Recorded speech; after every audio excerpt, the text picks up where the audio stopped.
Spiral,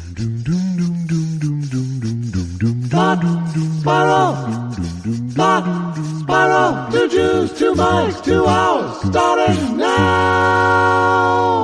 I just came up with this, and you could put it into some kind of story. Yes, sir. 3 bags full.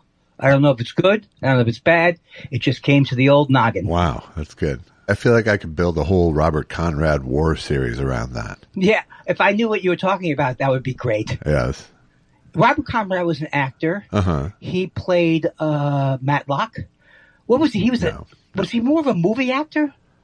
Well, he was James West in Wild Wild West. Who? Where and what? That's not a movie. And stop playing games with me. 1 minute into the show, playing games with me. What is Wild? I can't. You don't remember the series Wild Wild West? How could you not watch that when you were that age? When did it come out? In the 60s. Oh, shut up now. You're making fun of me. No, to be honest with you, as opposed to dishonest, by the time I was 10 or... And then, in reference to my reference, he was also Pappy Boington in Baa Black Sheep in the 70s. So. Well, that's not even a movie. I could say anything. God, it's like talking to a child. Okay, I don't know if you experienced this, but by the time I was 11, well, you wouldn't have because you were born in a different generation. By the time I was 11 years old, I would kill myself if I saw one more Western. Every fucking show. Sorry. Every show was a Western. Yeah, but every show. This was the Rifleman. This was a spy Western. This was James Bond in the Old West, baby. And was it great? Yes. Which one? Baa Black Sheep or the other Wild one? Wild West. I don't know how you haven't even heard of it. That's the crazy part. I've heard of the Wild Wild West, if that helps. Wild. What's the... I'm not saying go back and watch it. No, because I won't. Just saying look it up.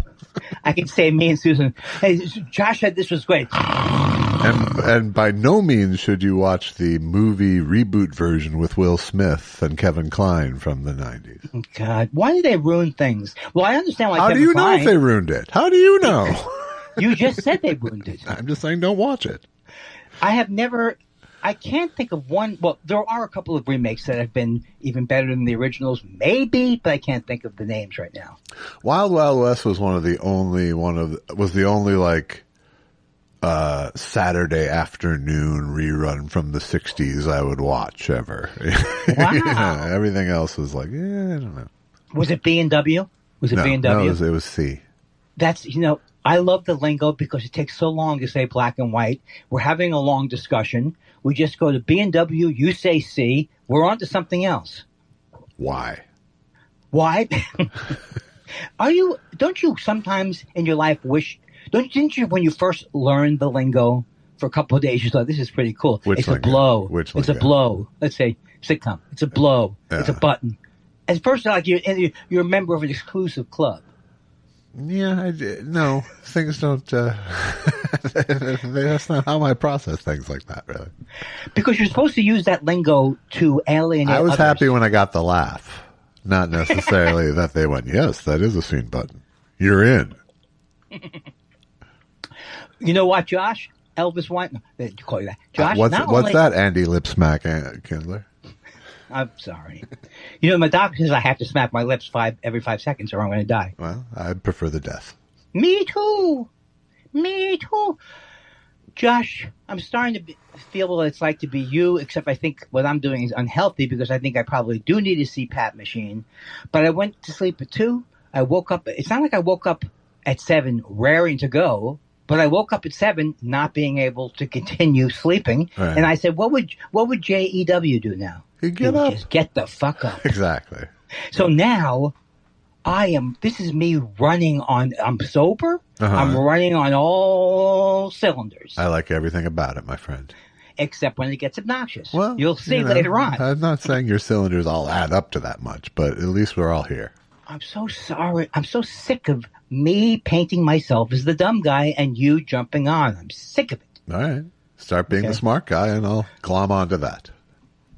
Did you tell me that I had the wrong song? The While Away the Hours, or we've done this already. The While Away the Hours, that is the Brain song. It is, yes. But then you told me I was singing the wrong I was just song. trying to stop you from singing.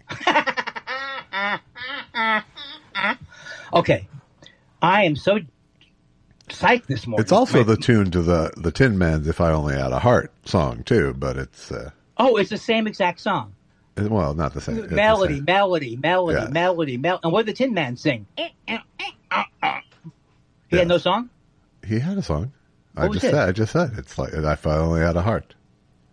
Oh, okay. It's the Lion who didn't have the same song. I don't remember. I usually turned to a sitcom by then. And what do you want me to? And you know what you want me to do when that happens? Talk me out of it. Put him up. Okay, and his son is also somebody. All right, now look. Who? Bert Lahr? I think so. His son was John Lahr or something. Worked for the New Yorker for many years. Okay. I may be wrong. I don't care. Good. Because you're the smart guy. I just go along with it. I remember what you just said, and I remember what I said 2 minutes ago. Because I have not smoked pot for 3 days. You are like a fucking Wizard of Oz character. Do you know, I don't know if you know the symbolism behind the Wizard of Oz. This is going to be something similar to the Beatles. I need B-E-A-T. empathy, Dorothy. Okay, look. Last night, I was not a good night for me. I mean, I did not agonize over the Mets because I truly, I know you're going to say I'm faking it. I just thought they had an amazing goddamn season, and no regrets. They got pummeled. Yeah. They got pummeled, but they pummeled us a couple times. You notice I say us. Who's us? Yes. Who's us? Jesus Christ. That makes me mad. You have not mentioned the Dodgers. You don't have any Dodgers memorabilia in your room. I do, Nothing. but I have to dig for it. Yeah, underneath the Twins stuff. Yes. Can you explain to me, because I hate him so much, I mean, and not only do I hate him, probably a nice guy, all of America hates John Smoltz. You know what? I'm on board the Smoltz train now, just to spite you, because I thought he did a perfectly good job last night. I paid more attention than usual last night, both because it was a game, it was a deciding game. We can't argue about this then, because all he does is continually talk through the pitch. He goes, he should throw a slider now, as he just did. And he does that the whole game. Are you saying he didn't do that? What was he, sick the other night?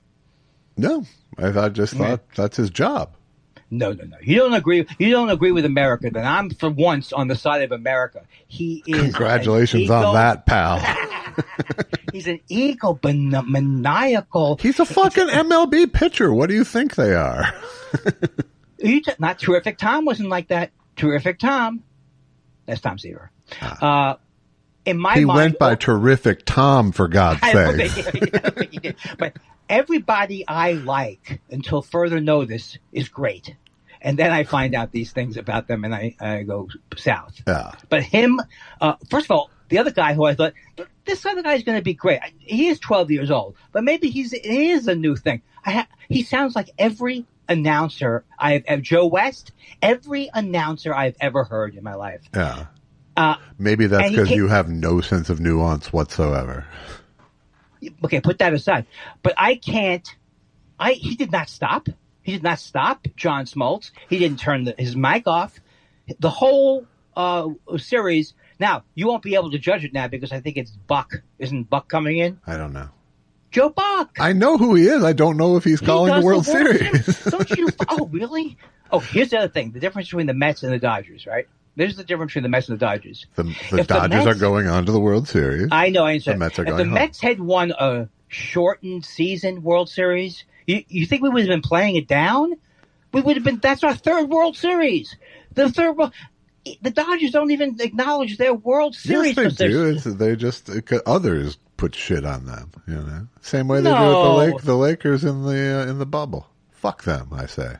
Oh, the Lakers won in the bubble? Yeah. Oh, okay, yes, that's right. It's an actual. So that's what would have made me even more want them to lose because they just won the World Series. We had the pandemic sweep here in L.A. The only thing that delegitimizes it was the lack of parade. That's it. Why wasn't there no parade? Because there are people dying. I remember they were all on. So will you now come on board for the Dodgers against the Yankees? Okay, first of all, on board with me, Team Dodger. I would like to just separate myself from you for a second. To tell you, I've rooted for the Dodgers since Pretty much. I remember when Kirk Gibson hit the home run. I'm not anti-Dodgers. Wow, I remember that? The Dodgers. You remember when Kirk Gibson hit the most famous home run in the 20th century? No, but I mean, I was rooting. I should have said I was rooting for him. That's good. I was rooting against the A's. I would fucking hope so. Come on. Okay, I don't care who they played. The point is that I have been a Dodger fan. That's fine. I'm just saying because the Yankees are a New York team is why I'm asking. But you know I hate. See, I do. I just want you to say it. Okay, I hate the Yankees. Okay, I hate the way they look. I hate their pinstripes.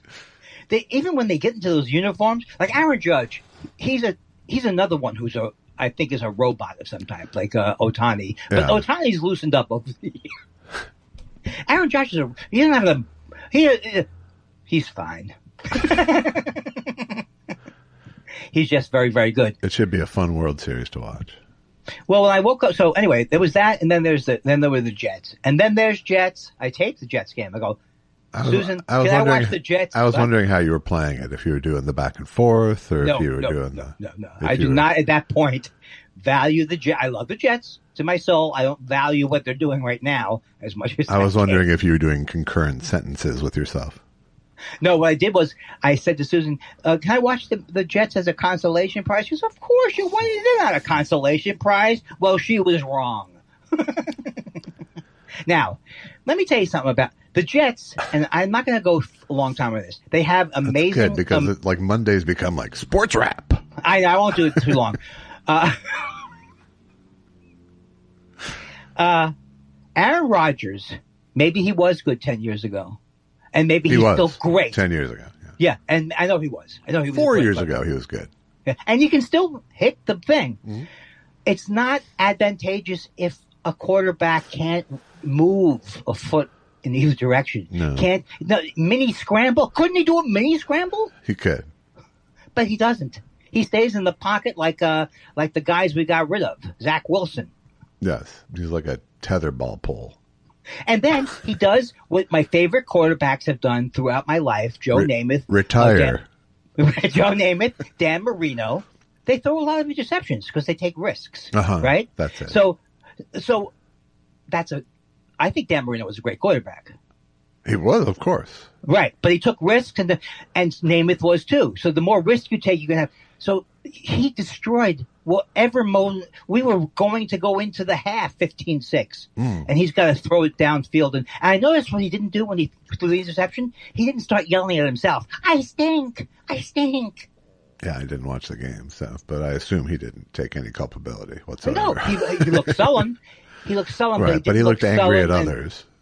He didn't look angry at others. Angry at himself. No, he didn't even. He took it on himself. Okay, that's good. All right.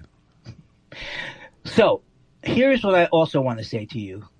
I have a couple things, unless you want to go first. No, I'll wait. I think this is a funny joke that I might use at one point, but about Penn Jillette. I like to see. Well, you've got the setup down.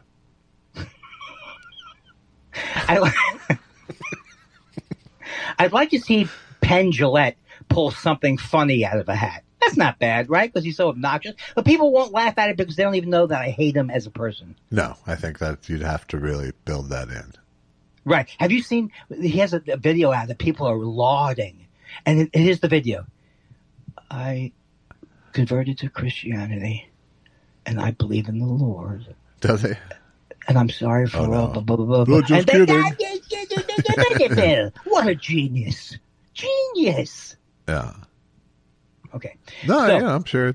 I haven't seen it. I saw you lash out at him, but I didn't see what you were lashing out about. Yeah. That's probably better for you. Dave, I just want to say another thing.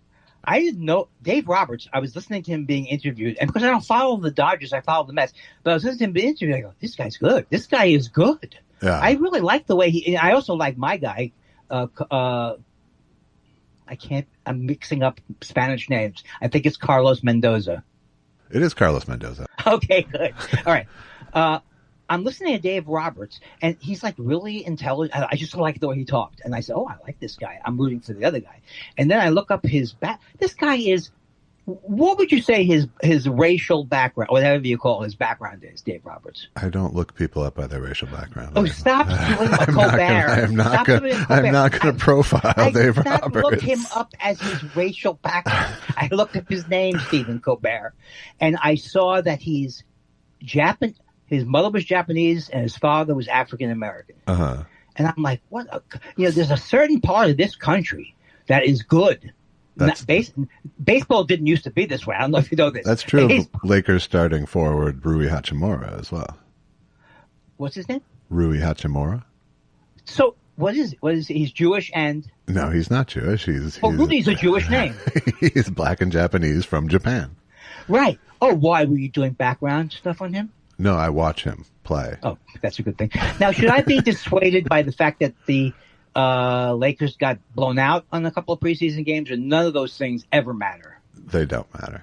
Because they lost by 134 to 74. Because they played their third stringers against the starters of the Warriors. And how are we doing? How are we looking? I'm rooting for them if the Knicks and the Knicks too. How are we doing? And this will wrap up Monday morning wrap up. Sports talk. Yeah, sports wrap. I don't know. They start Tuesday. We'll see. Okay. Well, they have new head coach JJ Redick, which is that good? It's an experiment. He's a basketball savant, but he's never coached before. He's a recent player. Why do you call built a podcast empire, and then why do you call him a savant though? Because he's incredibly smart at basketball. And doesn't play it? He did play it for 15 years. Then retired. Now he's a head coach. Well, that's not a savant. That's a guy who played basketball for 15. You're saying he has unusual knowledge about the game. Yes. That's good. So is he like Red Holtzman? Or is he more like, who's the hideous guy from the Celtics who we all hated? The cigar guy. We can't even remember his name. Red Auerbach. Red Auerbach. Okay. So, I get up. Okay, so this is all good. I get up today. And I'm getting excited about the election. I don't watch news. I'm not lying. I don't watch any news. It's clear. Right. Huh? So, I said, you know what? I didn't even think about it. I put on 49 MSNBC, and it's Morgan Joe is on, and which is my funny name for Morning Joe. Super funny. And within about 8 minutes, my fucking head is ready to explode. He's talking about his appearance on Mar and how great Mar was and how great he was on Mar. And then they're saying that the polls are tight as a drum. I swear to God, it was like, I said, why do I feel sick all of a sudden? Because this is what I used to watch. This garbage. And he is particularly garbage oriented. I never, ever watch him, ever. You can't. People forget that. They don't forget. But on the inauguration night, he went down to Mar-a-Lago to hang out with Donald Trump. And he got upset when Donald Trump was mean to him. Yeah. And this guy was wanting to kiss Donald Trump's ass. So anyway, I turned that off and I said, okay, I now will be okay I don't have to worry as much by watching these people. Yeah. Because whether they're Jonathan Lemire or Shmekatapa or Jokotapa, they're robots. They are news robots. They would report on Hitler the same day. Hitler today has said that he has just murdered 3 million people. Sources close to Hitler say it was 2 million. This is the way they talk. Uh-huh. Everything goes back to Hitler. Uh-huh. So that got me very, very depressed. But I was up, and then I started to get ready. And by 9 o'clock... You had a story. By 9 o'clock, I'm wide awake, sober, and what's the point, Josh? What's the point? You know, I think you need to look at your life if you have to keep pointing out you're sober. I'm sober. What's wrong with that? I'm sober on Mondays. Proudly sober at 9 a.m. on Monday. Honey, somebody offered a joint to me today when I was on, and I said no, because it's Monday. Because, I extended it 3 days. That's fantastic. I'm a hero. I wish you'd go the 4. Go Friday through Monday. What? Oh, it wouldn't affect Friday. You talking about the show? Yeah. Oh, it wouldn't affect the show. How do you mean? Because the point is that I'm not addicted to pot. It has no effect on me. My mind is sharp as what is it? Attack. And you claim that I'm spaced out. I have no evidence of that. It's clear. It's clear. It's clear. Okay, did I have anything else? Did you have anything? Is really the question. Yes, I went on to that. I did that movie thing this weekend. How did that go? Was it fun? It was at. I don't know if I'm allowed to say this. Why wouldn't I be? It was at Dan know. Aykroyd's house. He wasn't there.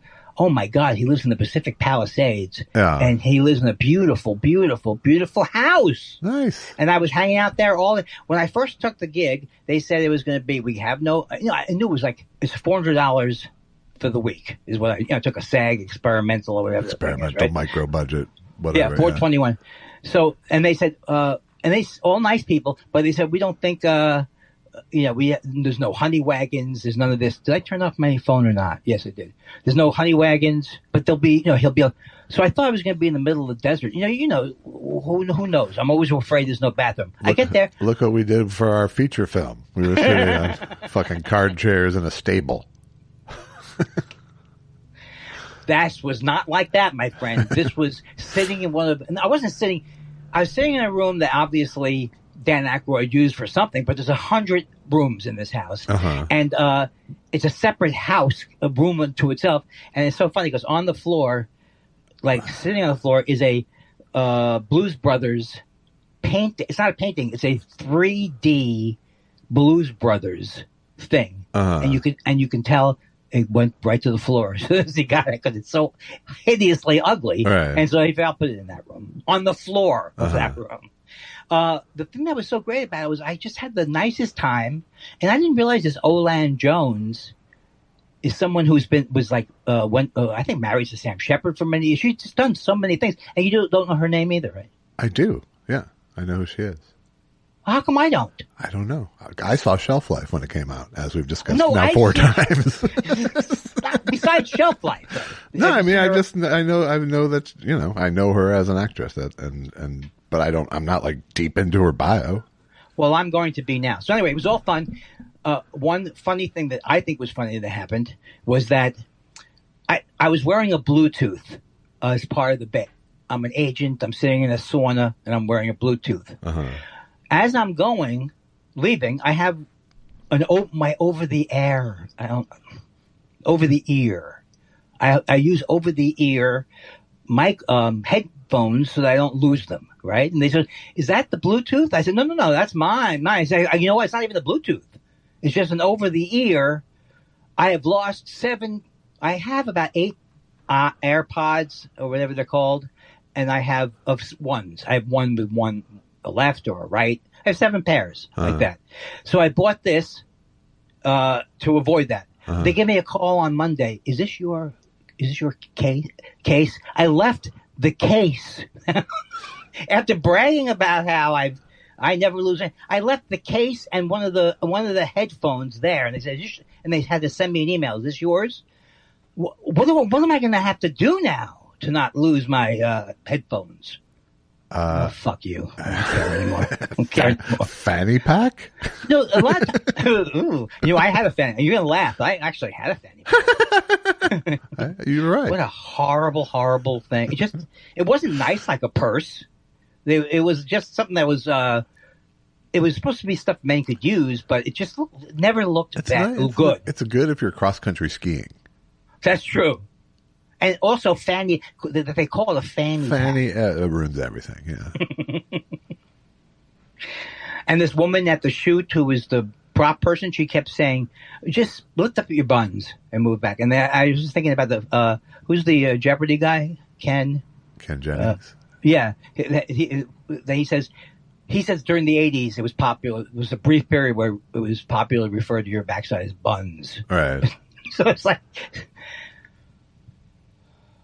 I don't feel well now. I don't feel well. This made me worse. Why did we have to do this earlier? I don't know. What we do? You were up. You were up. Yeah. Gurgle, gurgle, lip smack, and. Well, how does it sound? You didn't do it that time. What's the point of the lip smack? Is what I would say. It gives me a reason. It gives me a reason to stop editing and edit out a little pop thing. And that's why Bill Maher, he does that all the time, thinking he's like, he does that one. Yeah. He does. He does. Sure. I don't hit everything with my hate microscope like you, so. They sent me a thing this morning saying, yesterday was Kamala's birthday. Did you forget to sign her card? I know.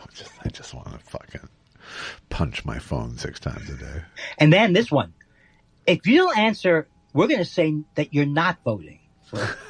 You're not voting for. We just have to assume.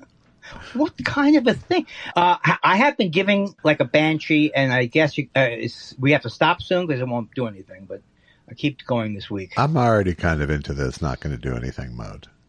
But you have done some. I have. Oh, do you go through Act Blue? Yeah, I mean, at least a few of mine have gone through Act Blue. Are you feeling positive? Are you just nervous about it, or we don't know what's going to happen? I feel slightly hopeful. I am both nervous and slightly hopeful, I would say. But doesn't every 20 seconds your mind go, how the fuck did we get to this point? Yeah, absolutely it does. But I don't know. You know, I've been in this sort of that mode for how long now, you know? Yes, that's true. Since 2016, kind of. At least, yeah. So, I mean, that was the confirmation of, oh my God, we're fucked. That was the worst day. I'm not saying the worst day of my life, but it was one of the worst days of my life. November 5th, after or whatever there was in that year when he won, and I went out and got some burgers for me and I just I said, why are the people at the burger place not weeping? Why is everybody? Right. How could life go on like this? Which does make you concerned that, they always say, like, I was going to think, like, almost half the people in this country are Nazis or MAGA people. I say 47%. Uh-huh. But that's not the people. That's only the people who vote. Right. And the great many of people have been, most people don't vote because they don't think it can do any good. And the Republicans have kind of helped that along over the years. Don't vote. Or vote for this reason. So, my main sort of source of optimism at this point is this conceit, at least, that, people don't start paying attention till September. That's quite true. The rest of us, we're all stewing in it 24 hours a day round the calendar. But, but regular people, they don't tune in. I don't know if that's true. I don't know if I buy that. But if you had just started paying attention to this election in September and you've watched Trump's behavior since then, I mean, if you can be swayed, that would do it, I would think. I do think that he is a good dancer, though. That's the only thing. Okay, remember I told you, and this is not my fault. Friday became my fault because I have a standing appointment, and I went to. But now you pulled this on me last minute, so I have to wake up Susan. I don't know why we had to go through the blame chain. You just say I got to go fucking wake her up.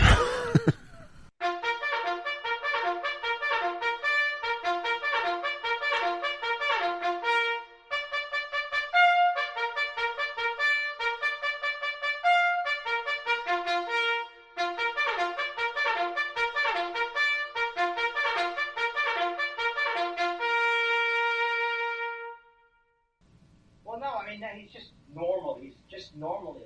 He's not yelling at me. He's just normally being, Oh! You have to admit I do good bits. Do I? Okay. Yeah, no, not good on job. The show. Not on the show, but I do good bits. See, people, that's a built-in lull. Yeah. You were going like wild cakes. I know. But then, how are you with the show now? Are you enjoying the how show? Am I? Yeah, do you hate the show? No, I don't want you to continue. America needs this show. Yeah, okay. Well, not America, but I think I like doing it, and I think and I think that people who, like the letter we got last week. Yeah. That makes me happy. But how are you feeling? And don't say we'll talk about it off pod. No, I feel fine. I just, when you just triggered my thoughts when you were talking about like the letter we got last week. Because there's weeks where I go, having to listen to it back and then like feeling like I'm full of shit, that kind of thing. But you have to listen to you have to listen to yourself every week. Yeah, and my fucking pomposity. If that's how you feel about yourself, I can't imagine how you feel about me. No, I just, it's like last week. It was like, we were talking about, I was just talking about my sort of sickness of celebrity and stuff, and you were talking about how, you regretted not saying Paul Simon, how you want, yes, how you did, you Paul. never, yeah. And I was saying there's no value to that, right? And then we get this letter at the end of the thing where it's like, thank you for helping, your show really helped me. And I think it's important to tell artists the thing. And it's like, so I think both are true, it's in the way both that it's true.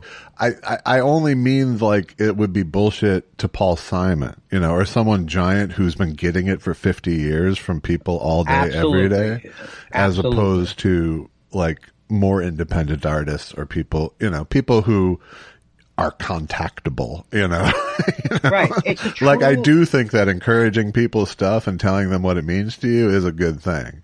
It's just, I feel like it's probably white noise to Paul Simon. Right. And that makes it even, and I'm not saying that we've changed this man's life, but I'm saying like, it's also good for the person. It's good for everybody. I mean, it's, like I said, I'm not sitting here. I have no hostility. There's sometimes on Saturdays where I'm like, I wish I didn't have to do this. But, I think if I cut back on my lip smacking, that would speed things up, but it's not happening. So do you think maybe there's a way for you to make your statements more concise? Because you're all over the goddamn map during the show. I know. And I think if you just thought about what would Andy do? Can't even say it in jest. But we would. But you know what? Is there still part of you that goes, we should sell this to who would buy it? We should sell this to Spotify. The only I don't know if this is interesting to anybody, but to me it's like the only problem I have with the show for myself is there's not my normal propensity is to want to make it better. Right. Right. Like, what can I do to make this a better thing? How can I grow it? Right. And I'm at a loss on that, just because of what it is at this point. Right.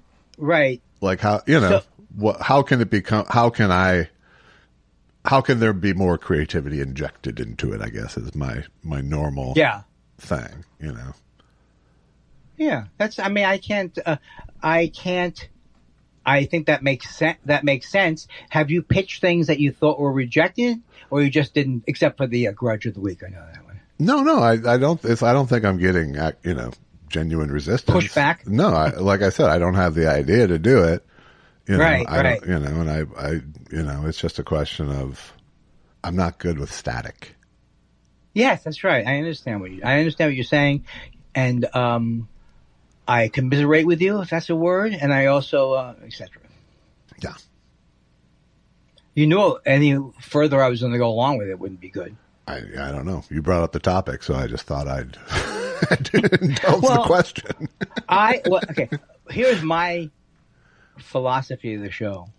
The show can continue as long as it wants to continue. But there's two things going on. My part in the show, which is easy, and your part of the show, which is hard. You know what I mean? Because you can't put it to bed after you do it. Right.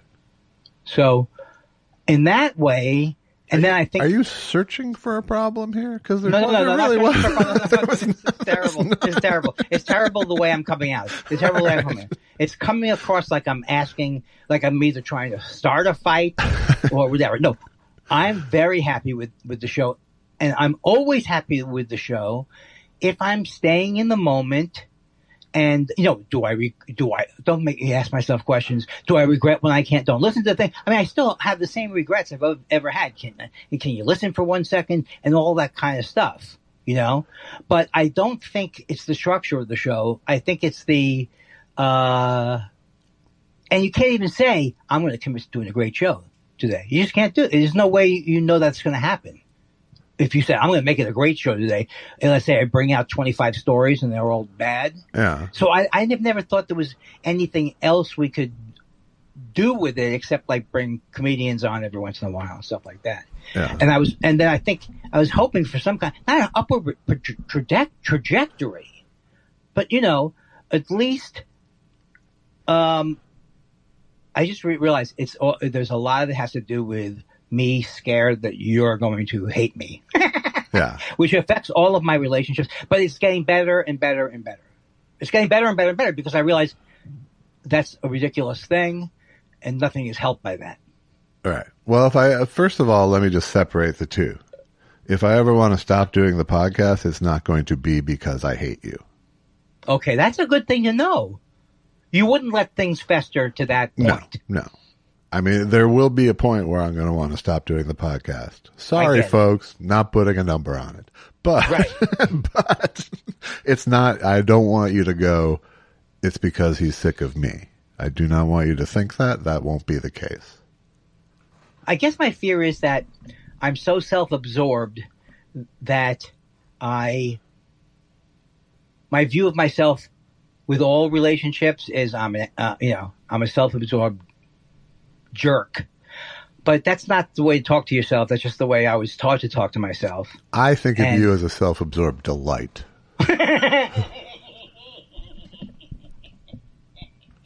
You know, Andy, if there was ever somebody that I wanted to dismiss my feelings and to treat me shabbily over long, it would be you. You'd be the person I would choose to do that. Okay, but you know that I did not have any ulterior motives. I don't have ulterior motives normally. That's not me. No, that would require. That'd be terrible. That would require planning, executive function. I think now I'm going to have more time for myself now. Oh, good. It's great. That's right. Whoa, whoa, whoa, whoa, Captain, whoa, it's the lull alert. Whoa, whoa, whoa. I have, I mean, it's not a high level, but it's sort of a anticipatory happiness that the basketball season is starting. Wow, that's cool. Just because I know that like most nights I'll have something to watch now for the next 6 months. Wow. That is so, on one hand, inspiring. And on the other hand, very sad. Very sad. Very sad. No, it's not sad because whatever it is that you like to have, which I think you don't watch every game like glued to it from the first day. But I do watch pretty much every Laker game. Yeah, and do you have it, but not in the background then? You're watching it. Yeah, I mean, the same way I watch any sports, you know. And were you a big fan of Chick Hearn during those time periods? Because I used to love that guy. Thinking the hamburgers in the basket, the things are boiling, the ice is cold. I had a visceral dislike of him and an intellectual like of him. Is it the visceral because he was always like dating 30 women or something, or thought he was cool? It felt like he was an asshole all the time to me. But I love, Harry Carey seemed like he was probably an asshole too, and I loved him. Right. But you don't like Chick Hearn like you liked. Well, I'm not saying you liked him, but most people universally, except for me, loved Vin Scully. Except for me at the end. Yeah, I mean, he didn't have an ego that much. Where he seemed to be genuine. They all have egos. But I mean, when I came to LA, both Chick Hearn and Vin Scully were baked into the institutions of the teams. Yes. So you took them all as one. Right. So, I like anytime there's someone distinctive in that role. It makes it, it elevates baseball as a thing to me. And I think you could say Vin Scully was one of the greats or something. I mean, sure, not every city had a Vin Scully. Exactly. So I like that. I think. Yeah. Those kind of institutions, one person institutions are kind of cool. And who was the guy who was the Jerry Buss? I always loved Jerry Buss. But, there's got to be I like Jerry Buss. But I'm just saying if you go too far into anything. Yeah, I mean, you wouldn't like, if you... Him sleeping with 20,000 women or... Yeah, I mean, I think... Not that he did. No, I think he did. The good old... It's not bad that it's nothing to regret about the old boys network going away. I don't know that he treated them badly. Right. No, because he did like the Lakers. He liked his team. And he liked the ladies. What was his relationship with Liz Doyle? Why am I asking you? You don't know. Well, you're a basketball They guy. had a very strong relationship. He gave her the team to run. And then is the son and the daughter don't talk, or they're okay? There's a couple of sons. Well, there's there's 4 sons. There's two. Okay. There's 2 sons that tried to run her out, and she won. And she won over them. Yeah. And she's not talking to them again. Right? I think they've probably patched it up to some extent. And then there's 2 younger sons who are like part of this, who are very effective parts of the scouting department and stuff. I have good news for America. That may not last, but last week's Saturday Night Live was great, and it has been. And I love the show as an institution, even though I hate Lorne Michaels. But the show has been almost off the rails, horrible, until Saturday night, and I think Michael Keaton had a lot to do with that. He's just generally great. But I figured out who John Higgins was, and he's hilarious. The kid's hilarious. The kid who looks just like his father? You mean? To me, he doesn't. He doesn't look like because I spent so many years with Steve Higgins, I don't see the resemblance. Really? But yeah, but he's very fun. And all 3 of those kids are funny. I don't know that kids anymore. Sure. Who do the Please Don't Destroy, is that the name? Yeah, Please Don't Destroy video. And I don't miss the Smigel ones now because these guys are good. But why do they have? I think it's been 15, 20 years since the Smigel ones. Yeah. Why is Andy Samberg back every week hovering in the background? Now, I don't enjoy him. People know I don't enjoy him. I've written a book about it. No, but they have him on Doug Emhoff contract right now. I heard Gaffigan got slightly in trouble or something because he said he wasn't going to. He did the correspondence dinner or something. No, I don't know. He did the Al Smith, the Catholic Al Smith dinner. Right, and he said, grabbing something about pussy, and he said that he wasn't going to do the pussy line. He did it was a kitty. It was the second time his gotten in trouble. Yeah, with a kitty, and Melania hated it, and I don't think Trump heard it. But then they said, "We told you not to do that." She goes, "Oh yeah, I was going to leave that out." No, he didn't. It was just like a tagline that he just said. I was going to leave that one out. Oh, okay, but he didn't leave it out. He did not. Was he funny? I always loved him. I mean, not real. I mean, he did. He did the best he could. That's even a weirder thing. He than took the some gentle shots. Yeah, I mean, they have to be more gentle shots in a lot of ways. Because the archdiocese. But he's like the official comic of the Catholic Church now.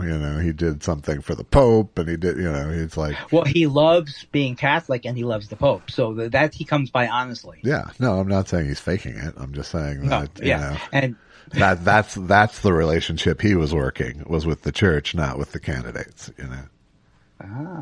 Do you? He sent me some of his bourbon. He makes bourbon. Do you like bourbon? I do, some of it. Yeah. Okay. All right, we'll talk. Did you try it? Oh no, and I'm not going to try it. So why don't I give it to you? I think you should. Okay. I'm not too proud to be your secondhand booze. I also have Bob Dylan bourbon, but I don't know if that's good. Makes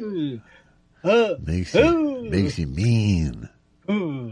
Kentucky straight bourbon. Is there really a Bob Dylan bourbon? Yeah, I think it is. Yeah, it's like knocking on heaven's door or something like that. It's called. I have it in the cabinet, and I know that he did a lot of research because he would not endorse something. It's aged in the barrel with port wine cask wood.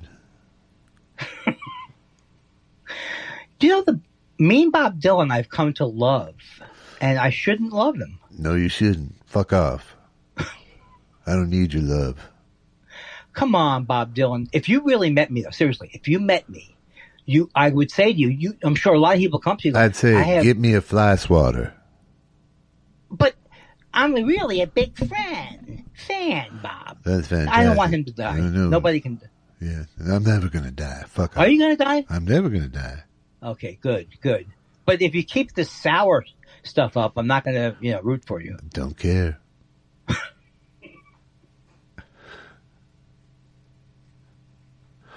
Why am I chuckling to myself like this? Off mic, it really helps me out a lot. Hilarious bit. I don't want other people to hear it, that I'm laughing. I was just in that moment thinking, as much as I like Bob Dylan, do I want to set you up for another Bob Dylan run right now? Yeah. And do you even want to do another Bob Dylan run now? I think you killed it with this. I killed it. Yes. Whoa. So then I really knew. I guess I knew I was funny when, God, every note I've gone over every one of my hilarious stories. Oh, I wrote this down. Wild Wild West. Yeah. I guess I was supposed to tell you.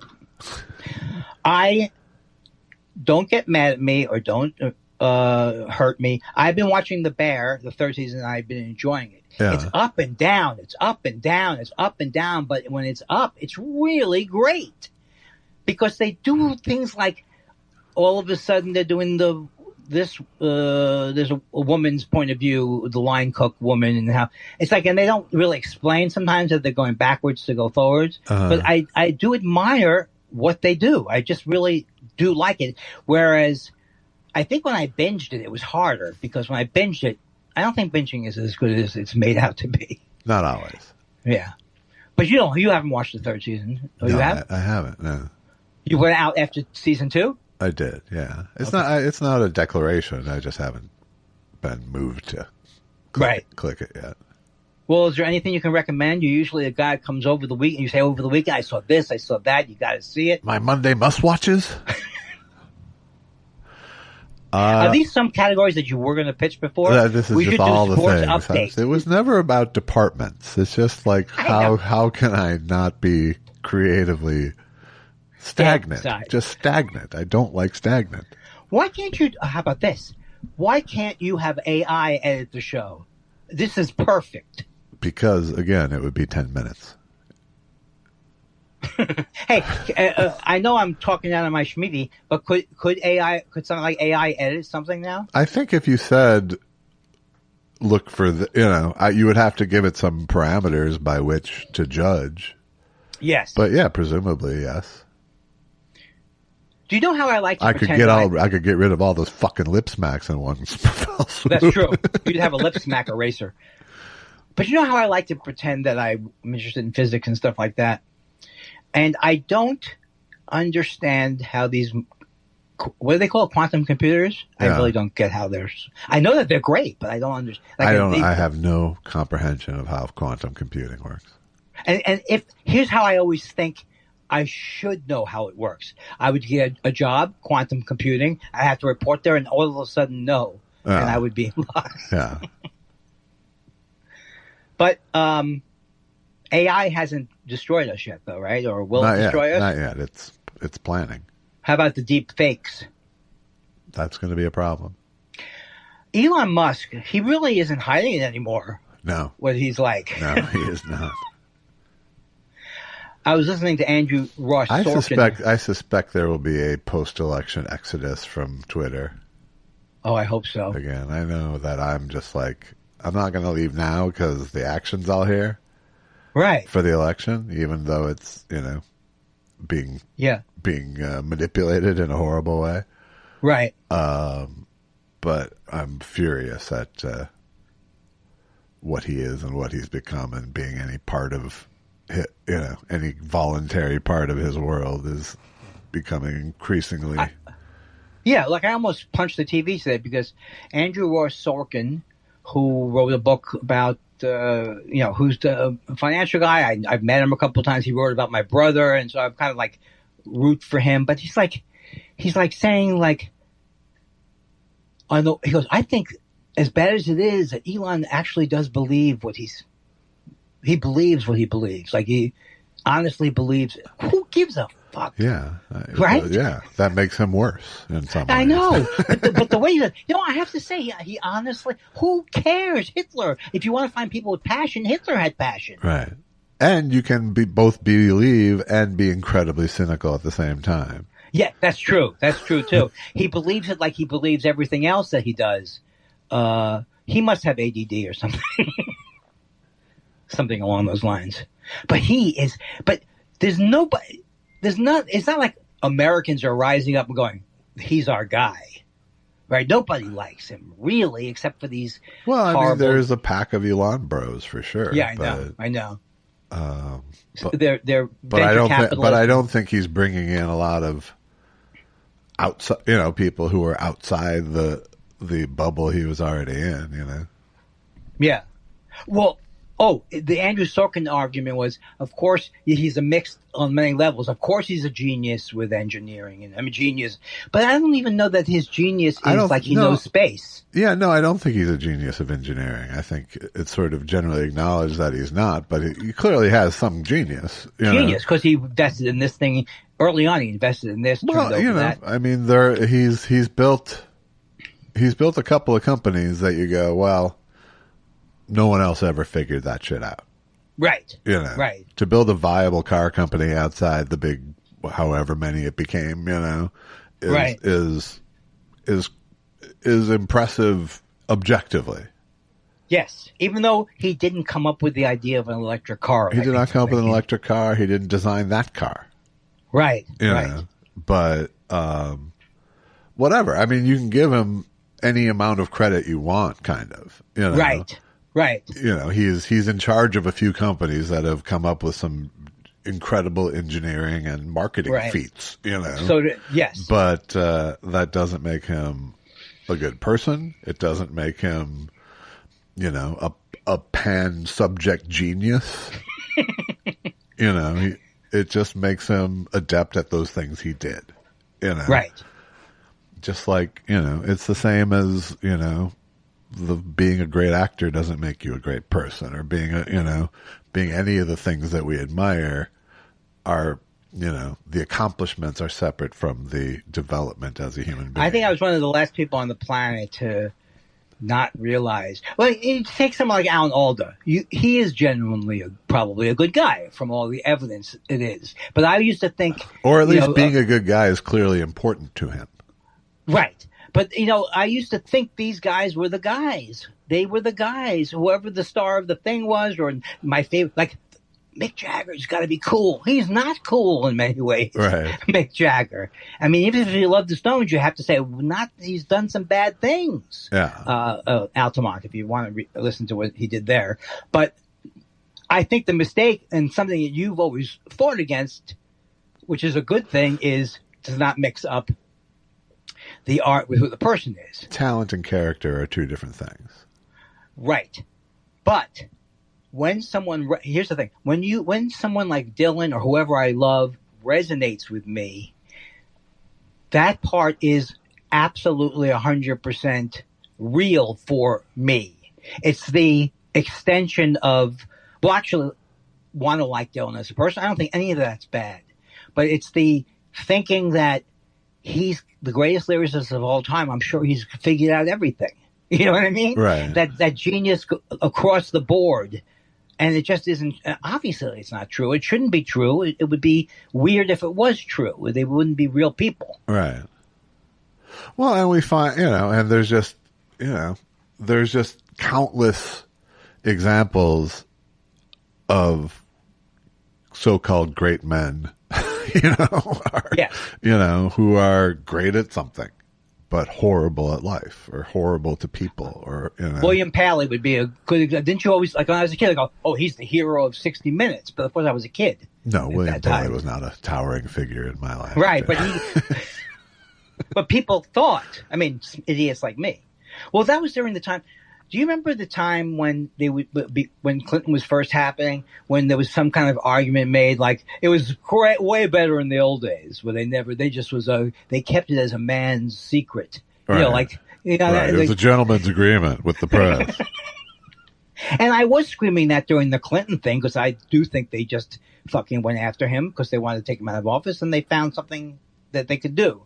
But that doesn't mean that we don't need to know about JFK's women, or we don't need to know about any of these things. Right. It was not a better, it was, I guess, a better time period if you were a white man. If you were a white man, it would be better. Yes. With power. Those were the days. Remember those days? Right. We could sit in a cigar-smoked room. Let me tell you something. It still ain't bad to be a white man with power. Am I right? No. It has not gone. It's not something. Well, unless you talk to aggrieved Republicans, they think now, they can't go. That's right. It's just propaganda. So you're saying, you know what, Andy? I'm goddamn glad I am a white man. That's what you're saying. No, I wasn't saying it from a place of power. I was saying it from observing the world. It still seems to be pretty good to be a white man with power. Except inherently, we do have white privilege that we don't even know about. I'm not saying we don't know about now, but like, if you've never said, "Do you think this taxi will pick me up?" then you don't know what it's like to be prejudiced against, right? And for most of my life, I've never thought, "Oh, I hope he picks me up." Because generally white people get a pass. Absolutely. Yeah. Oh, God, I hope you don't hang up on that one, because that one was... No, I can't take such a fucking bear hook like that. Put some real bait on it. Yeah, exactly. Well, you could pick any other moment of the podcast. You could have pulled the plug on it. Well, maybe we should do a special we give out and say, these are all the places we could have pulled the plug, and we didn't. You can go back to some classics. Yeah. Oh, you know who was saying something nice about you? Who?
You're right, Susan. You're right.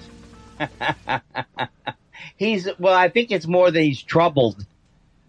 I think it's not that he's troubled. He's sick. Can you hear me okay? I can, yes. I wasn't talking about you. Yeah, he drank all the bourbon in like 5 minutes. Did you drink bourbon last night? No. Yeah, we did. We tried it. Oh, and what do you think of it? It tastes vaguely of Hot Pockets.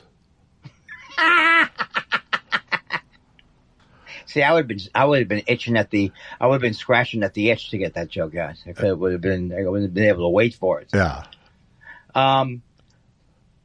Be honest with me though. I can take it. Do you try other bourbon next to it? No, why would I do that? I don't know. I don't know. I know what other bourbon tastes like. And you like it. Okay. You can be honest with me. Jim Gaffigan can take it. He can take it. I would say he should have gone with the Jim Gaffigan gin. Look, I love Jim Gaffigan, but much like his Walls impression. No, is that true? So in other words, what are you saying? I mean, how about they... I didn't love it. I don't want to diss the free... Now you can't give it back, though. You can't give it back. The free Gaffigan bourbon. Do you think you'll never touch it again? No, it'll get touched, but... Oh, I found what I have. It's not like I sit around drinking bourbon very often. I know, but it would have been... It's not that great, according to Josh Elvis Weinstein. That is so predictable. Oh, that he would say that? Yeah. You're on the show now. No, I'm not. You don't have permission. I'll see. Wait, you think that he would? You think that he would? Because he's a curmudgeon kind of guy. He's a little bit of elitist. I didn't hear it exactly. You're elitist. Ah, okay. Not really. She's trying to insult you as if she was me. No, I'm not. Honey, you're in the show now. No, I'm not. Then stop talking. All right. So here's the thing. It's Heaven's Door is the name of Bob Dylan's. Heaven's Door. Yeah. You want to try that? You want me to run that over there to you? I'm very upset though. What do I care? First of all, you might be wrong. You're not from the Midwest. I'm wrong in how I feel about what I just tried. This is exactly. I don't. Why you don't like this? Is why I asked, how did this become a thing earlier? Oh no! And now it's a bigger thing that I had nothing to do with. Where do you get your calls from Gaffigan? Because he's very thin-skinned about this. He'll focus on. He won't say anything about my bashing. Not bashing, but I guess I don't. The Walls impression. It's short-lived. It's short-lived anyway, right? He's not going to be doing that for 4 years. I hope he is. That's true. Well, okay, and let's not worry about that. You just made Trump's joke. Trump's joke was about him not having that job for long. Trump had he had a vodka. Trump had a vodka. Sure. And I told you this. He was on Larry King. And Larry King, you have Trump vodka. Is it from one source? I'm not kidding you. Is it from one source? And, no, it is from many sources. Oh, okay. Trump vodka. I don't even know if that one made it out of the prototype. The prototype. Well, it's hard. It's hard to sell booze when you're also selling the fact that you don't drink. That's true. That's why back in the old days, if you Crazy Guggenheim made a lot of money doing liquor endorsements because people knew he drank. Foster Brooks, not so much. I read this article on YouTube. If they have them. That said that he actually did not enjoy drinking, and if you go back to his interviews, where he sounds like an old British colonialist, he'll tell you and he's not funny how he describes how he's not really drunk. Right. There's nothing funny when he discusses his damn me. I'm turning off the phone, Susan. I mean, Josh. I don't know who I'm talking to anymore. I don't know whether it's either you or with her or with you or with her or you. Either I got it coming from you, I got it coming from her, or or this one. Did you ever do this? Yeah, then this one started. To Allison once at a party. Yeah, then this one starts on me. And Allison's like, what are you talking about? Yeah, this one. When she goes through the yapping. There are couples who do this. I know there are couples who do this. And then the woman goes, fuck you, Eddie. Uh-huh. That's all I got. That's all I got in the bit. So you have a couple in mind. This one, Eddie and Elaine. Don't get this one started. You won't hear the end of it. Brenda and Eddie is who you're thinking. Brenda and Eddie. Yeah. Well, Brenda Pontiff is a comic, and Eddie Pepitone is a comic. There you go. This is what they'll be asking me at the home. Josh, we're very, very concerned. He started saying Eddie Pepitone is a comic, and yes, well, that happens to be true. Unlike yesterday when he said that Wonder Woman came to visit him. This is actually true. Well, maybe he met Linda. Who's the woman? Carter. Maybe he met Linda Carter. No. He was talking about the actual superhero Wonder Woman. Heroine. Super heroine. Uh-huh. Wonder Woman. Uh-huh. Good morning, Josh. You know, it feels just like 3 or 4 days since I talked to you. Does this mean I can start here now with Yeah. the show? The show opens with Good Morning, Josh now? Do you think that our viewers / listeners are so thick that they need a classic good morning? Oh, hi. Oh, I was afraid I wouldn't catch you. Why would you not catch me? Well, you might not be home. We're doing our show. Yim yammer. Jib jab. Do you miss Jib jab? I do. I miss Jib jab. So much. I wanted to tell you that I listened to this show that you have also enjoyed. It's called Slow Burn. Uh-huh. That they did Clarence Thomas before. Uh-huh. And now they're doing Fox News. Yeah. And it's just have you listened to the whole thing? I have, yeah, for the most part. Do they go after John? There's a lot of second halves of the episode I missed. You fell asleep on Madeline Smithberg? No, I caught her plenty, and Liz. Okay, now do they go? Do they? It seems like they're all over taking down Stewart, but do they ever take him down? Because it sounds like they want to, and just about the hypocrisy. But I don't know if they go further. No, not really. What is it? How does he escape unscathed? He doesn't really. He doesn't really, and they still get paid with the Daily Show on the air. So why would they shit where they eat?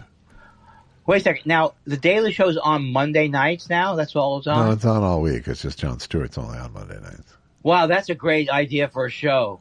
Why don't you have the show have 4 different leads, 7 dead wives, and have the viewers can change the plot on it? Uh-huh. That's right. That's right. You can't get past me today. I don't know what this attitude's like, really. That's right. You heard I'm it right the fun goalie. The fun goalie? Yes. Like the goalie who's... You won't let any fun past you.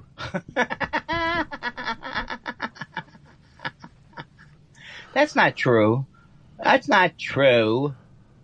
I'm a very giving man. I'm a very generous man. Yes, you did. You regifted the bourbon to me. God damn it. If you keep talking about this, I'm going to be upside down with Gavigan. Well, first of all, how do you know if bourbon's good since it tastes so horrible? Is Jack Daniel's bourbon? Yes. And is that good? It's okay, yeah. It's okay. And then is Johnny Walker Black, that's Scotch, right? Johnny Walker. Yes. And so, I don't know. There's a part of my life, I talked to you about this in the car, that I do have this image that you have these parties, which we haven't had. But a couple times a year we have people come over and they, the whole, they, where'd you get this? Is this Bob Dylan's? Yes, it is. And then we go through it and it's wonderful. But my parents had a working bar that they never touched. You know what I mean? Yeah, so did mine. But I mean, you at least not much of a working bar, but they had a liquor cabinet where that's all they had. Old liquor went to die. I swear to God, I think. And where teenagers went to party. I know. I mean, there must have been 70-year-olds. I can't believe we closed on the house without getting the rest of the Harvey's Bristol cream out. Because the resale value on that would be good. Yeah. By the way, I just remembered that Jack Daniel's is not officially bourbon. Oh, okay. It's Tennessee whiskey. Bourbon has to be from Kentucky. Oh, okay. That makes sense. I used to love Bill Hicks when he would do his when he first got sober, and he would do Jack Daniel's talking to him. Would it be like, this is when I start drinking Jack, and then Jack Daniels would talk to him and say how horrible his girlfriend is or something. I miss him. I don't miss those days, though. I don't miss those days. No. Of me, yeah, but you know what? I believe that we're here forever. I believe in God.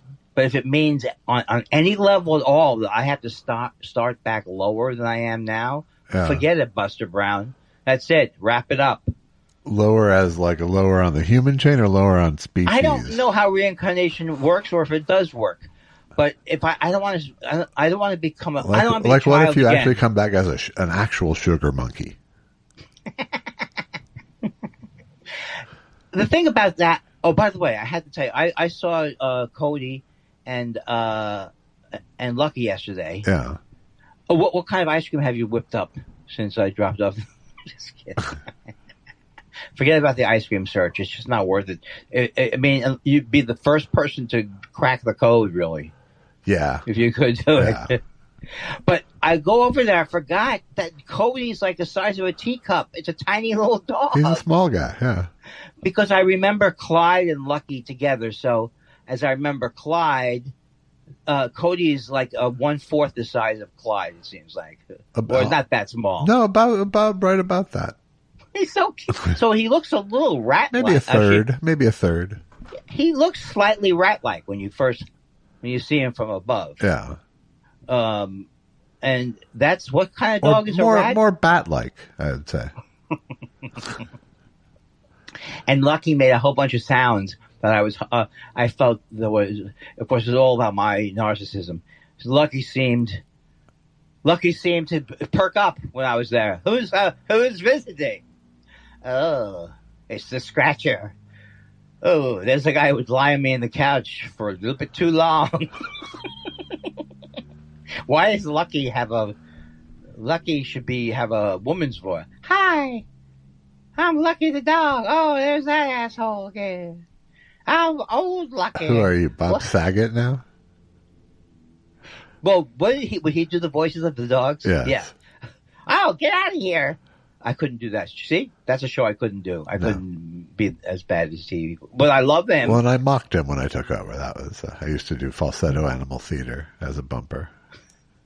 Wait. But you did it or you had the new guy do it? No, I did the voice. So it was a direct slam. Hey, I'm a dog. Get a look at me. Look at where I'm headed. Did anybody get that? I mean, people got the joke, right? I don't know. I didn't get a lot of feedback from that show, but the people at the actual show who had worked with Saget, they loved me. Yeah. They let me do it. I'm a cat now. Get away from there. And it resulted in, this could have all been me imagining it, but he was pretty icy to me when we I think he would be icy to you. You know, as a person who's pissed off many people, I could tell you that might be something that would bother him. Be the new guy making his bones, trashing my hallowed work. I got the job trashing his work, so. Yeah, that's right. Well, I'll never forget Elmer.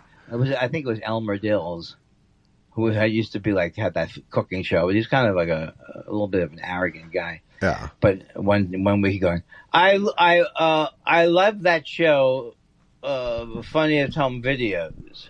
I do not enjoy the so-called comedian who hosts it. This was during the Saget days. Yeah. The so-called comedian. And it's like Elmer Dills is like the so-called, I guess that's an old style slam, so-called comedian. Yes. But it works. It's as fresh today as it was. It does. It's as fresh today as it was. Speaking of local critics, I'm reading Hilburn's new book about Randy Newman bio. Really? Yes. I didn't know this was happening. Yes. I am a big Robert Hilburn fan. Best Bob, best Bob, best Bob, best Bob, best Bob, best Bob. Stop saying that, or I will. You know what it means, though, right? Hang up. You know what it means, right? Dear Bill Bruce Hilburn, I've sent you the lyrics to one of my more mediocre songs. Please respond, and when you respond, say, "This is not a good song. Actually, these are not great lyrics, but I know you got something, Kindler," and keep that fire going. Yes. So, are you? Is it a book? Yes. You go the book route. I do. That's kind of, and how far into it? Not very. Is there anything you can relate of your new book for us? Well, it's very clear that Robert Hilburn loves Randy Newman. So, how can you not? So, and I'm all on board with that. So, right, you're not looking for a tell-all. Yeah, it's not like the Bob Woodward Belushi book. he's not looking to tear the guy down. Right. Or to have the guy say, "Boy, Mr. Woodward, it's great to meet you," as he had. But no, I'm looking Belushi forward said. to it. I mean, I had once fantasized about doing a Randy Newman doc, and I think someone like an actual big real director is right now doing one. But I realized very quickly that if I were to try to do a Randy Newman doc, my main objective would be to make Randy Newman like me. Right, exactly. Why would you? That's just no way to work in that. Just that field. You can't do it. And actually, what you're saying, what a good insight, because you're not going to be. You're not when you love him. You don't want to do a hard hitting thing on him. No. I just have always remember how funny he is on those couple of times when he's, done his in concert things. No, and, he's kind of one of my comedy heroes as well as musical for sure. Yeah, I mean. I think that what he did in his time, or whatever, forget his time.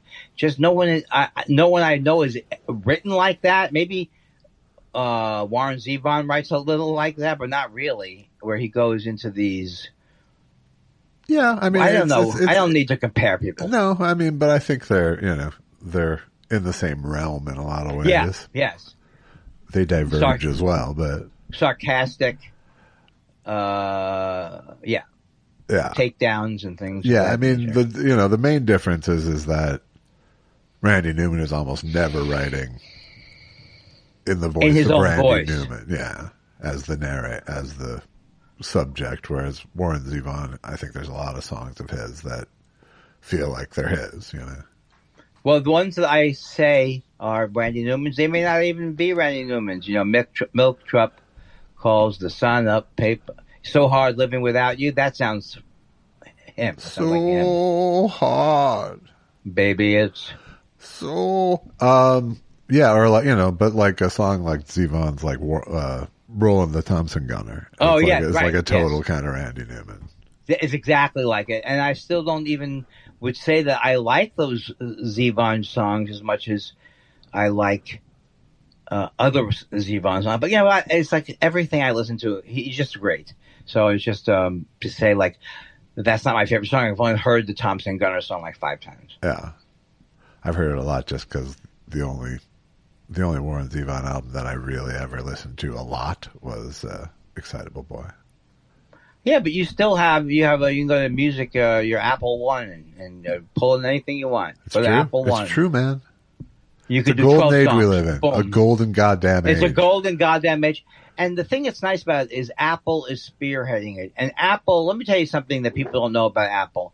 If you buy a Cameo through the iPhone, I get less money, way more or less money. And they're consistently, and they're happy, seem to be happy to be known as mean people who will take the profit out of an old lady's iTunes. They'll do that. Yeah. They don't care. They don't. And yet they bring us some of the most delightful products. You got your AirPods. I don't think I like the. I told you I lost my headphone, right? Yeah, I told you that already. You lost another set? Oh no! We had the wrap party last night for the movie, and so I thought. So the second AD, I thought he was going to bring it with him, right? Mm-hmm. And he didn't. He goes, "I didn't bring it with me." So now it's going to go into another week, And the more I think about it, it's just like, I don't think they're great headphones, those JBL over-the-ear headphones. If anybody can recommend to me the most fantastic over-the-ear... Get the AirPods, which can now be used as Would you hearing stop? aids. Stop it. First of all, who wants to see an old person with AirPods sticking out of their ear? It's much better with the over-the-ears. That way you know they can't hear you. Well, but they don't have over-the-ears, do they? I'm just saying that's what you wear. I have not been happy. First of all, secondly of all, and thirdly of all, the AirPods, I put them on in the house. They start popping out. If I sneeze, they pop out. And then they have you checked your blood pressure? Well, they have these holders. I can't figure out how the fuck I use a holder for them. They don't work. Your ears are the holder. They don't work. They don't work. Okay. Andrew. John Tester needs our help. Andrew. Wait, could this really be a genuine miracle that Kamala?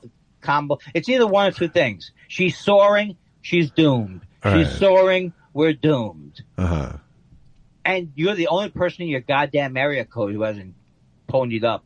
You cheap mumser. And mumser's a word I heard. I hope it's a real word. Mumser's a word, yeah. Yeah. You mumser. The new season of Shrinking is not as... It's still very uneven. I've said that already, right? Yeah. Yeah, it's very uneven. When they do things that are like crazy, I just don't like when things are too shticky. Oh, jeez. Ooh, you actually have a Minnesota accent. I do, specifically for that expression, yeah. Oh, jeez. Oh, jeez. It's like a game show. Is this called the Doorbell Game Show? I know, it's the I Know Who It Is game. Is Allison here in the home? Yes, she is. Oh, so she's taking care of it. Yes, indeed. And can I play 5 questions with it? Is it cleaning? Is it cleaning? It is. Bing! You got it. Fantastic. It's like a genius. I'm a genius.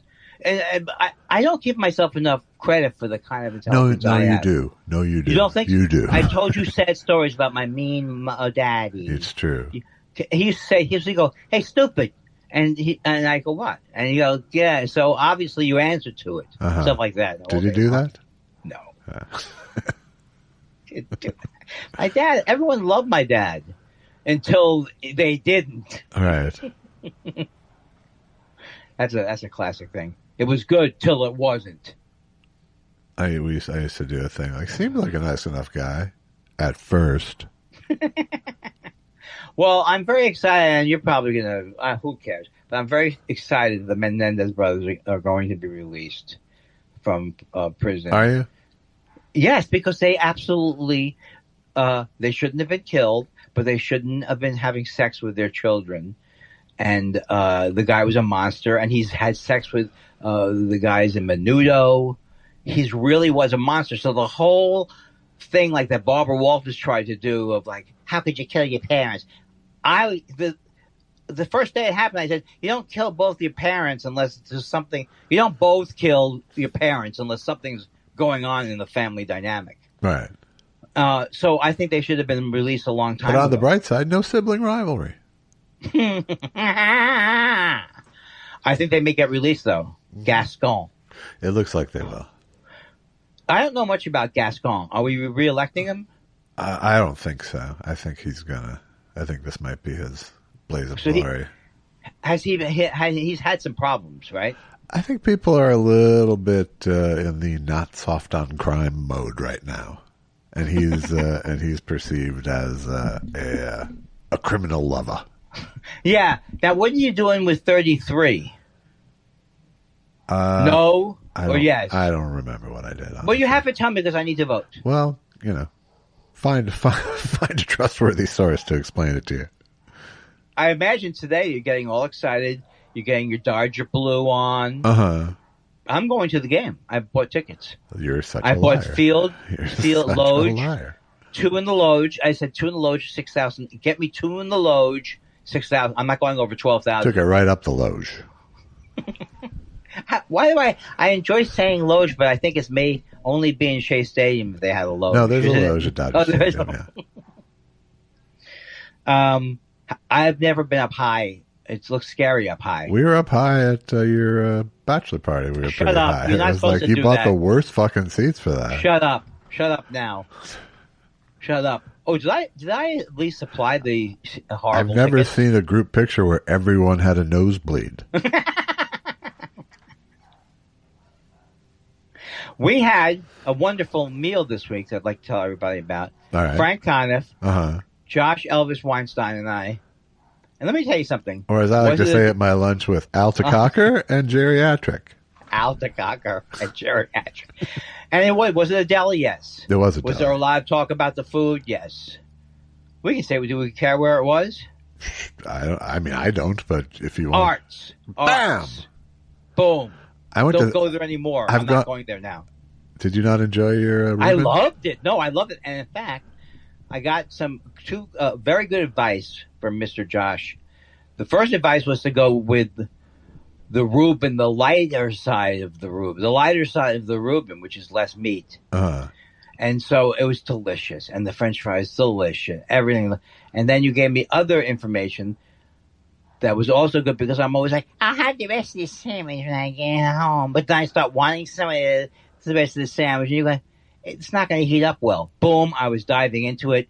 Within 5 seconds, I had devoured the rest of it. You were down to just crusts.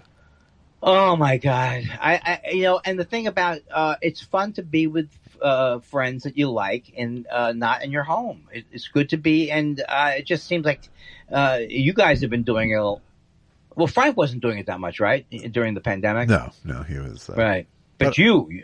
I'm a lunch guy. I like lunches. I've literally been to 3 delis in the last week. 3 different delis in the last week.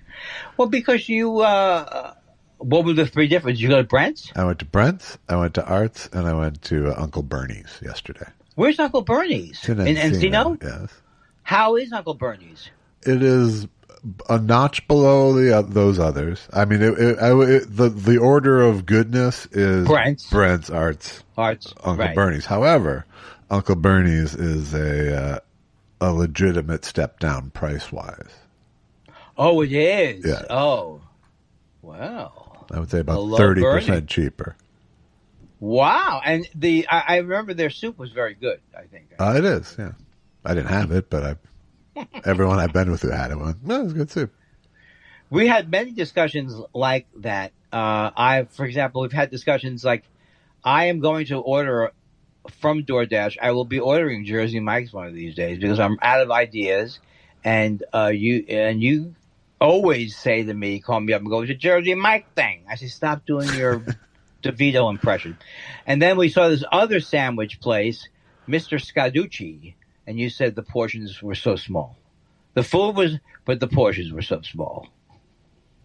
I don't remember which that one. Mr. Strobes, you said that place is good, but they don't give you much. I don't recall what the that sandwich stop, the sandwich shop. Oh yeah, that one. Mr. Stroud. It's not that, but whatever it was, I just looking at their pictures, I went, okay, might be gourmet, but it's not generous. Yeah, we were talking about that it probably wouldn't matter where you actually made me feel like it wouldn't matter where I lived, except if I lived in where I could walk to a busy and there's 10 shops on one thing. Yeah. That would be the only advantage. But it's not like Studio City is a magic wonderland of restaurants with what's it called? Michelin stars. Right. Well, and I also just believe that takeout, as convenient and delightful as it is, degrades the food experience by a substantial percentage. Oh my God! Why can't you? Why is just this something? something? That steaming of it is just like it's such a drag. Well, the thing about it, look, Susan and me and the wife, we cooked every meal for the first 2 years of the pandemic. We were afraid to go out anywhere. Yeah, and that got tiring. That's tiresome as well. Absolutely. Yeah, so that's why I'm trying to see: is there that's why is it Thrive? Is it Chef Boyardee? What's a great home? There's no free lunch. I have never. Allison has gotten roped into the occasional. Let's do a thing. Roped into she's easily persuadable. Well, the one you did, we did too, which was not good. Nature's Bounty or whatever the heck it was. But at one time, I mean, she did like one of those, like, farm basket, bring a bunch of produce once a week, and that was like a bunch of vegetables I don't like, Yes, it always ends up that way. And pre-prepared meals, it's like, I'm a good enough cook so that if I have to take stuff out of it and heat it up in the oven, yeah, like, it's not that hard to cook. Right. So it doesn't help me that you've portioned everything out, or Yeah, I know what you're saying. I would much rather pick my own ingredients and just cook. Well, what was that thing? It was like blue ribbon or purple ribbon or blue chip that you made your own meals. We had that for a while, and it just got so tiresome. Yeah, they blue started apron to be or something. Yeah, and the same meal. They were just. They sell it as like you're getting local this and that, and you just I fucking hate. I also hate recipes. You do. I do. You do hate recipes. So it's just the whole none of it is ever lined up with who I am. No, but and I hate routine, and I just basically hate being told what to do in general. So you're saying the one area of your life that you feel is that you're happy about is your ability to go to the local farmer's market, get your local things. I wish that were me. But put your ice cream in the ice cream chiller, get whatever you're going to be barbecuing that day. No, because that gets old too, right? You just don't want to do. You get up some days you want to.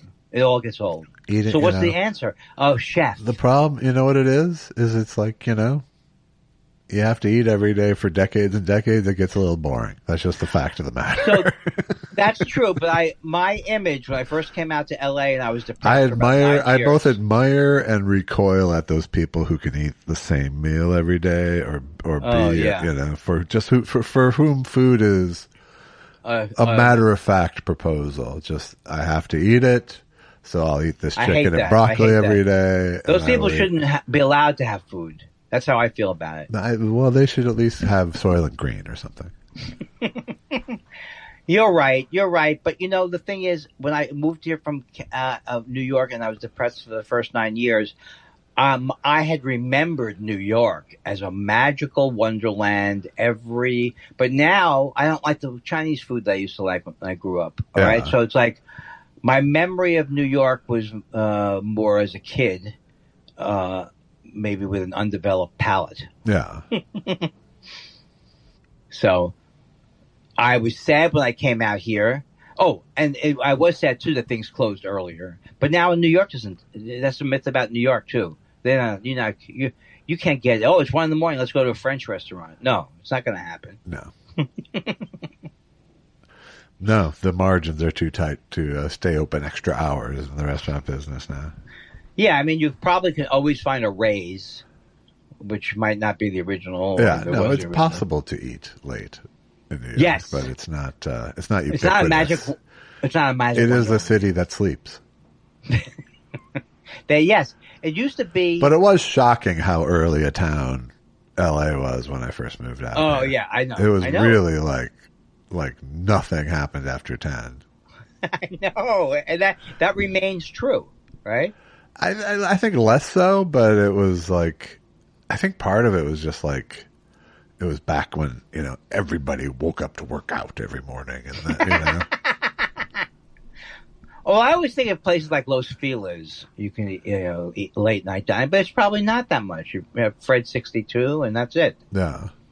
I don't know if there is still a Fred 62. I think there is.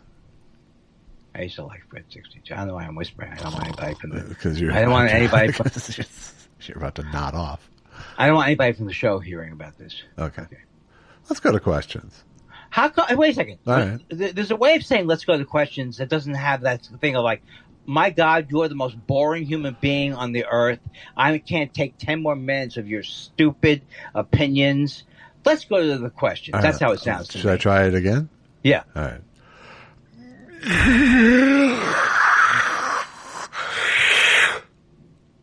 So questions. Good. All I right. like that. It's time for questions. What do you want to know? We love your questions so much. It's half our show. Half our show. Dear Andy, will you please unblock Delicious Mix? I keep wanting to do that, and I keep forgetting. Yeah, I don't think you want to. I don't think you really want to. I don't think I want to. I think they're trying to. It's like now it seems like fun, the old days. Yeah. Let's see what we got here. That's the way Josh, by the way, I've known Josh long enough. That's the way he stalls. Let's see what we've got here. If I was running this show, it'd be like bang, bang, bang, bang. It's all lined up. Boom, boom, boom. I opened departments. If I were editing the show, I'd cut out everything you just said. Well, you probably will be able to. That was the weirdest hold I've ever seen in your face. Oh, good. I liked it, though. That's good. Scrumptious Mike says Andy's comedy career should be an episode of Unsolved Mysteries. Oh, I Josh, think do the voice. Love you guys. Oh, so in other words, like... Tonight on Unsolved Mysteries, a young Jewish man comes to Los Angeles and is never heard from again. I am so. I'm still performing. He appeared on David Letterman's program. Yeah, I was one of the more popular guests. And pogoed himself into oblivion.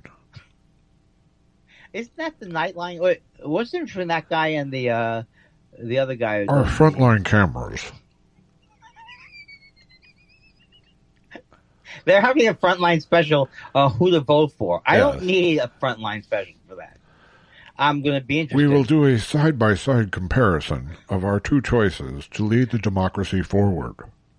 I'm going to go with Kamala without watching it. Okay. I'm going to purposely not watch it. Have you voted yet? No, I'm getting close. I'm narrowing things down. I'm looking at my options. I have to know what 33 is before I can do it. Yeah. I think I'm voting for Scott Schmielson. Uh-huh. I'm not voting for Dan Chang because I know what's going on with that guy. Uh-huh. By charter school. This advertisement is brought to you by charter schools. The people who put this advertisement want there to be more charter schools. That's that big shtick. Hey, have you thought about going to a charter school? Or maybe you like a magnet school? Okay, let me get back to you on that. Have you seen the old Jewish ladies for Trump ad they keep playing? No. What is it? Is it like real? It is, and it's like, have you seen with the anti-Semitism? My friend Max, his son got spit on. I was never for Trump, but at least he'll protect us. And they actually sound that insincere. It is total Jew face, and it is, and such small portions. He's trying to get the people from the villages to come out, but I hear they're not voting for him. She's defending the squad while he's protecting us. Oh my God. The squad. All right. You act like, all right, like I was stopping you. I think I've been very helpful. No, it was like come on, all right, let's buckle down. Yeah, because really. Please, or we'll be here all click. We'll be here all click. BD West says, gents, it sure is nice to see W. Kamau Bell and James Urbaniak replying to Andy's bits on Twitter instead of Wingnut47. Like old times, eh? It does feel that way a little bit. Are you guys going to hate watch the Yankees? I don't have the stomach for it. No, I'm going to love watch the Dodgers. The Dodgers, yeah. I'm a Dodger fan. See, come on. This is Dodger Town, USA, this podcast. I mean, I'm not like Josh, who pretends to be. I know that the Mets are my team. I don't pretend to. His devotion to the Twins. If you could you could sell it as on this knockout pills. By the way, on this date in 1987, the Twins won their first World Series. Oh, you have to tell me now. They beat. Was that when they beat Smoltz? No, that was 91. Oh wow. 87 was they beat St. Louis. But did he? It seemed like he still pitched like a 1-run game or something like that. It was a 7-game series. I don't remember how Smoltz himself did, but he had an amazing postseason record for years. So I imagine he got the wins for them. Right. I know he's a great pitcher. He's no Tommy Glavine. Pickles says, fellas, let's just say I'm chuffed to hear that Oscar Nunez is a fan of our work here on the show. Our work here on the show. It's not about awards. It's about affirmation from my artistic peers. Not that I do for what others think. To thine own self be true, as I think Nipsey Russell said. I like the rhythm of this. Who is that? That was Pickles. Pickles is back. She's back, and she's more feisty than ever. More dill. Than ever. Steven Chaotic Neutral says, hey guys, when two dogs on either side of a fence bark at each other for no reason, do you think they're barking at the other dog or the fence? Just saw that happen and realized we wouldn't be able to tell the difference. What do you mean you saw it? What does he mean you saw it happen? He saw two dogs barking at one another. It's not that uncommon. It's not that I can. Oh no, but I thought he had proof that they were yelling at a fence. I thought he had irrevocable, irretrievable proof. Quite the opposite. Oh, okay. Wouldn't be able to tell the difference, he says. Get back to me after you watch some of my expert animal judging on Pet Stars. That wasn't even the name of it. Pet Star? Oh, that was a different show. You were like, Did you have an overall deal at Animal Planet or something? No. I hosted a show called The Pet Shop, and Mario, the guy who does the Entertainment Tonight or whatever the hell he does, he had this thing called Pet Stars, and it was based on Letterman's idea or something. I don't know. Right, but you were a judge? What were you? I was judge. Yes, okay. I got paid $5,000 for a show. You don't have to tell me every paycheck you ever got. I believe you need to know. I'm an open person. I'm 67 and I have type 2 diabetes. You're 68. But it's under control. You're 68. 68. I was 67. 68 now. I'm worried about your thin skin, by the way. You can't. What are you going to do with it? I in that movie I was in that I keep talking about every 5 minutes. Yeah. They saw my skin that was thin skin, right? And the guy told me sleeve shirt. The guy told me a story about a guy they had just worked with, who was like 80, and he was taking blood thinners. Uh-huh. And he said he came through the doorway, and they said, I think you hurt your arm. And it was just like spraying out of his arm. Wow. I haven't had that yet. That's good. True. But your arms are tore up. Why are you saying? Has people been talking about it? No, I just saw you twice this week. Oh! That's because I moved boxes in the closet. Oh, okay. And that's why that happens. Gotcha. Anytime you rub. But I sleep in a long sleeve shirt now. That's a very nice shirt. It says Black Sheep Pizza on it. It's the Black Sheep Pizza shirt that was given to me that you retrieved for me. In a pizza box. In a pizza box. Yeah. Sous Vide says, do the Dave's Not Here bit, but with Frontline Guy being outside and Andy, Pick a Voice, being inside. Why? How did Frontline Guy get back to the front burner here? Okay, which one is he, though? Which one is the Frontline Guy? Dave. Dave's not here, man. And I'm very high, man. This is Dave. I'm Dave. I don't know what you're talking about, man. You want some weed? You don't seem to understand. I am Dave. Dave's not here, man. I understand Dave isn't there because I'm here. I am Dave. Wait.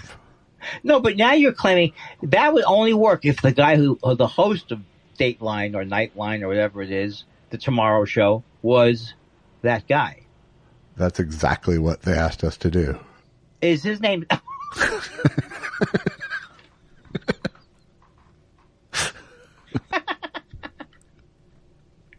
So that's when they mean as the guy. You're doing this, but you do the Dave's Not Here bit, but with Frontline Guy being outside and Andy being inside. Right, but I thought that Hello, if his name wasn't it's Dave. Though. It's Dave. But what Let me in. You sound very much like you're doing a howl. It sounds like you're a howl. It's because I'm saying Dave a lot. Is Dave the name of the guy in 2001? Dave's not here, and yes, the man in 2001. Don't say the man in 2000. Is named Dave. Dave Bowman. The man from the movie. Have you heard those guys, Thought Spiral? There's like two geniuses. Genius is not here, man. Hal. Is Hal here? Hal.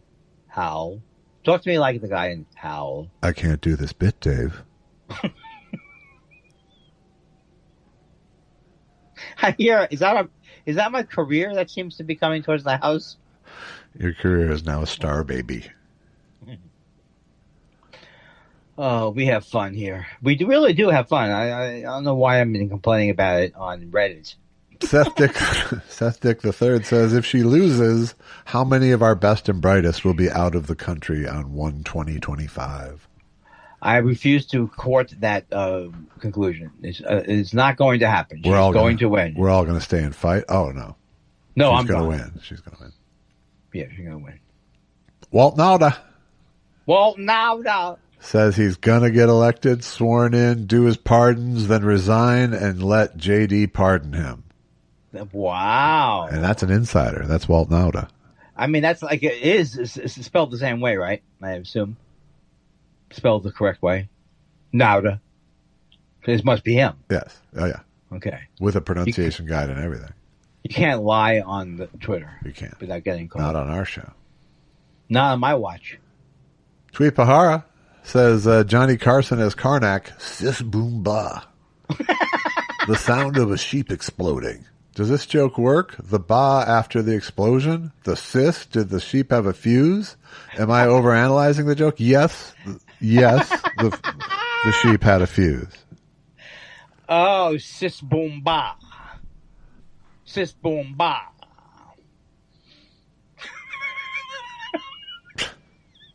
It's like two morons. Not me. You more than me. Oh, I see. Just me and Tweet are the morons? Don't bring Tweet into this. Remember I used to sing Yoshi, Yoshi, Yamamoto, Buddha boom, Buddha boom. And now, like the Dodgers' only starting pitcher is named Yoshi Yamamoto. That's not true. Yeah, Yoshinobu Yamamoto. I'm getting very excited about tonight's game, and I'm going to pretend to not cry because of the Mets. Yeah, okay.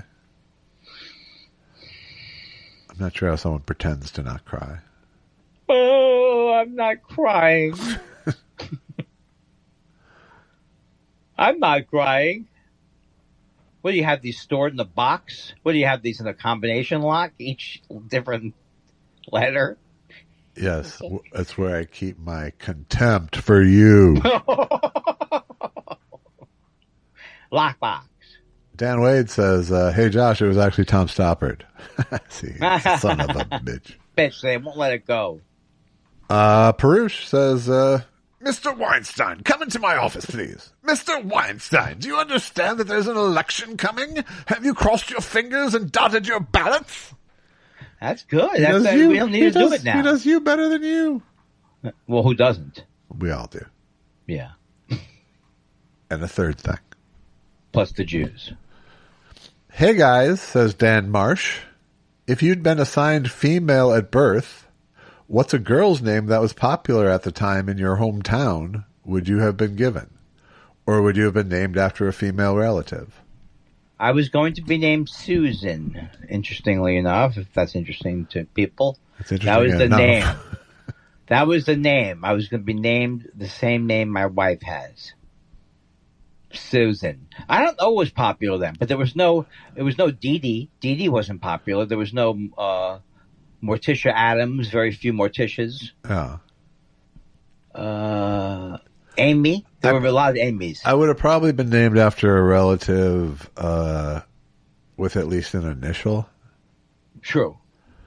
I have four female cousins who are all born within 5 years of me.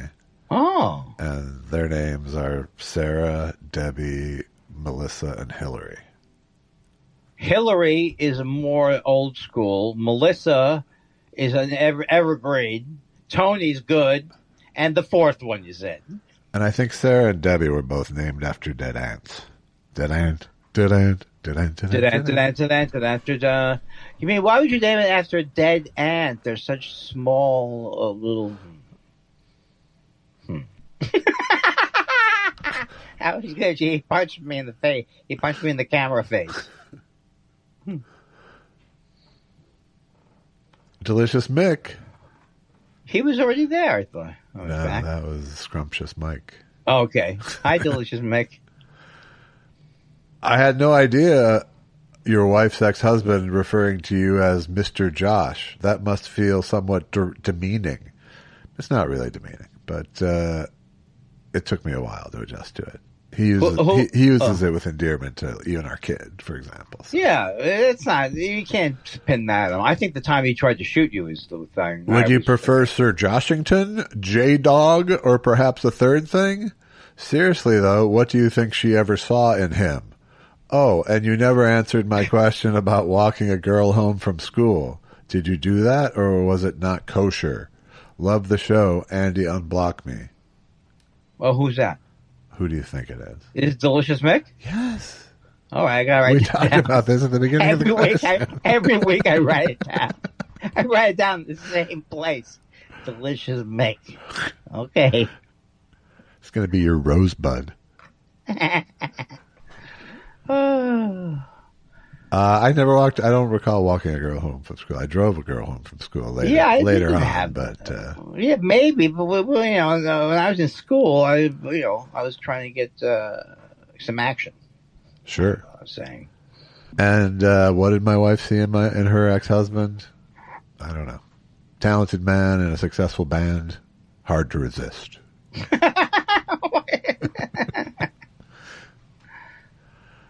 Flora 77 says, regarding Andy's question about his singing his rain, all right, there's a lot of syntax errors here today, people. Clean it up.